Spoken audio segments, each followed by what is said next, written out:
दोस्तों आज की वीडियो में डिस्कस करूंगी NPK 1261 के बारे में। फसलों में क्या क्या इसके बेनिफिट्स है, क्यों यूज करना चाहिए, परफेक्ट डोज क्या है, सावधानियां क्या है, कौन सी स्टेज में फसलों में यूज करना चाहिए, जानने के लिए वीडियो के अंत तक जरूर बने रहें।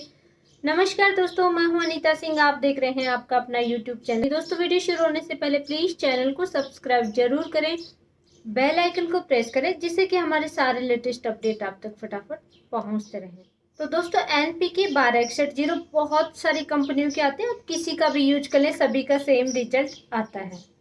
NPK 1261 यानी नाइट्रोजन और फास्फोरस इसमें आता है, पोटास इसमें नहीं आता। नाइट्रोजन 12% आता है, फास्फोरस आता है 61%। NPK 1261। अब अगर इसके बेनिफिट की बात करें कि NPK 1261 को फसलों में क्यों यूज करना चाहिए। नाइट्रोजन एक प्राइमरी पोषक तत्व होता है, यानी कि पौधे को सबसे ज्यादा नाइट्रोजन की आवश्यकता होती है। नाइट्रोजन का उपयोग करके पौधे प्रकाश संश्लेषण की क्रिया द्वारा भोजन का निर्माण करते हैं और नाइट्रोजन की उपस्थिति में ही पौधे एमिनो एसिड और क्लोरोफिल का निर्माण करते हैं, जिससे कि पौधे हरे भरे रहते हैं।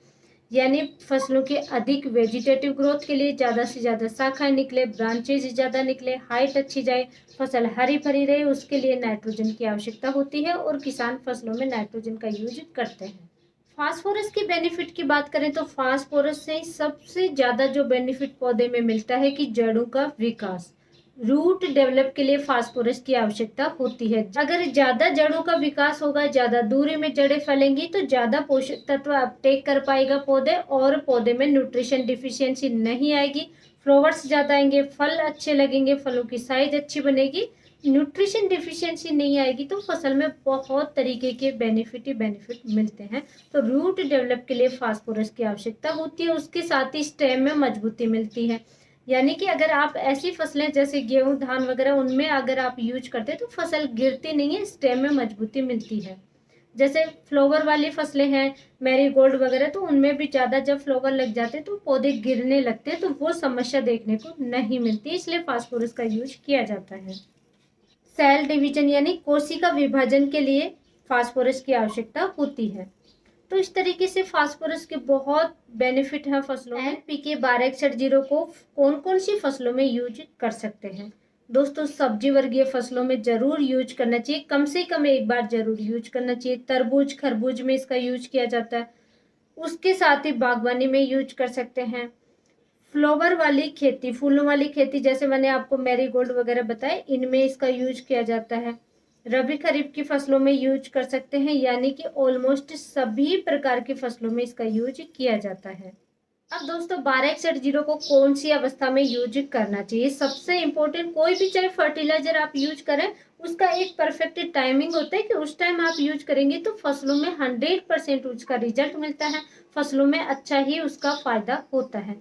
तो आप इसको यूज करने का बिल्कुल परफेक्ट समय है कि जब फसल की वेजिटेटिव ग्रोथ कंप्लीट हो जाए, फ्लोरिंग स्टेज शुरू होने वाली है, ये शुरू हो चुकी है, एक दो फ्लावर देख रहे हैं, उसी टाइम आप यूज कर लें।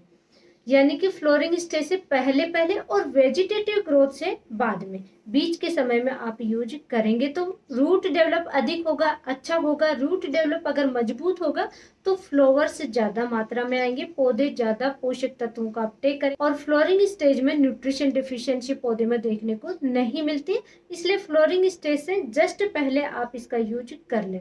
टाइमिंग की बात करूं दोस्तों तो टाइमिंग है कि जर्मिनेशन के 20 दिन बाद से फ्लोरिंग स्टेज से पहले आप कभी भी इसका यूज कर सकते हैं। NPK 1261 की परफेक्ट डोज क्या होती है। फसलों में अगर आप ड्रिप से चला रहे हैं, ड्रिप से खेती करते हैं, जैसे सब्जी वर्गीय फसलें हैं या कोई सी भी फसल है जिसमें आप ड्रिप से चला रहे हैं, तो 1 एकड़ के लिए 4 से 5 kg आप यूज करें। ड्रिप से आप चलाएंगे यानी कि रूट में जाना चाहिए। अगर आप ड्रिप से नहीं चला रहे, स्प्रे करना चाह रहे और स्प्रे भी आप कर सकते हैं, जो 15-16 लीटर का टैंक आता है उसमें आप 80 ग्राम डालें, बिल्कुल परफेक्ट डोज यही है। 80 ग्राम डाल करके आप अपनी फसल में स्प्रे करें।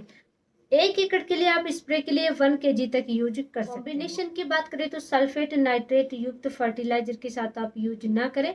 सबसे बेस्ट रिजल्ट रहेगा कि आप सिर्फ इसी का यूज करें, तो आपको 100% और अच्छा रिजल्ट फसलों में तुरंत रिजल्ट देखने को मिलेगा। दोस्तों हम हमारे अक्सर हर वीडियो में यही कहते हैं कि बहुत ज़्यादा मिक्स आप ना करें कि इसके साथ में ये भी मिला लें ये भी मिला लें।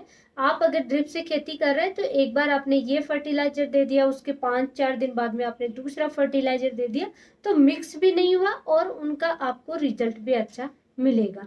तो आप ज़्यादा मिक्स ना करके सिर्फ इसी का यूज करेंगे तो बहुत ही अच्छा रिजल्ट देखने को मिलेगा। अब इसकी विशेष सावधानी क्या है? विशेष सावधानी के तौर पे कि अगर आप ड्रिप से खेती कर रहे हैं, जिस भी विधि से आप पानी चला रहे हैं, तो पानी के साथ में यानी कि अगर आप इसको रूट में देंगे, कोई सा भी फर्टिलाइजर हो, जैसे 0050 है, NPK 1919 है, 1261 है, जो भी फर्टिलाइजर होते हैं, इनकी अगर आप अच्छे रिजल्ट चाहते हैं फसलों में तो रूट में आप चलाइए। स्प्रे से बेस्ट है कि आप रूट में चलाइए, क्योंकि डोज अगर थोड़ी कम ज्यादा भी हो जाती तो भी इनके पॉजिटिव रिजल्ट फसलों में देखने को मिलते हैं। स्प्रे से दोस्तों अगर आपकी डोज कम ज्यादा हो जाती तो फसल जल भी सकती है, फसलों में नुकसान भी देखने को मिल सकता है। तो कोशिश करें कि आप रूट में ही दें। और स्प्रे के लिए विशेष सावधानी दोस्तों, या तो आप अर्ली मॉर्निंग स्प्रे करेंगे या लेट इवनिंग में स्प्रे करेंगे।